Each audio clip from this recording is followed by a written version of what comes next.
మనందరం ఎలక్షన్ వచ్చినప్పుడు కేసీఆర్ దృష్టిలో పెట్టుకోవాలి. ఇక్కడ సర్పంచ్ ఎలక్షన్ అనగానే రాజేశ్వరి దృష్టిలో పెట్టుకోనో, లేకపోతే మా ప్రభాకర్ దృష్టిలో పెట్టుకోనో, ప్రభాకర్ వాళ్ళకి ఇవ్వకపోయా, నాకు ప్రభాకర్ గౌరవం ఇవ్వకపోయా, ప్రభాకర్ని ఏం చేయాలి రాజేశ్వరి అట్లా చేయదు.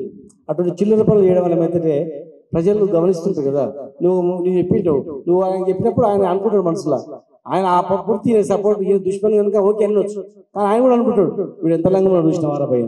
కనుక అలాంటి వాళ్ళు బాగుపడరు, రాజకీయంలో బాగుపడరు, ఫ్యూచర్లో ఉండదు. నిజాయితీగా జెండాను నమ్ముకునేవాడు ఆటోమేటిక్ వస్తుంది. ఇలా వెనక పోయిన మోహన్ ఉద్యమంలో పాల్గొన్నాడు. మోహన్కు రాకపోయినా 10 రాకపోయినా మళ్ళీ 15 సంవత్సరాల తర్వాతనో మళ్ళీ 11వ సంవత్సరాల తర్వాతనో ఖచ్చితంగా అవకాశాలు గ్యారెంటీ వస్తాయి, వెతుక్కుంటూ వస్తాయి. కనుక ప్రతి మనిషి తప్పు చేస్తుంటారు తెలియక. తప్పుని మనం సరిదిద్దుకోవాలి, తప్పును కొనసాగించు. అరే నేను కూడా తప్పు చేసినా అని నేను కూడా ఆలోచన చేసినాం, ఏమేమి తప్పులు చేసి ఉంటాం, మేము ఏమేమి చేసినాం, అరే మనం కూడా అవన్నీ సరిదిద్దుకోవాలా.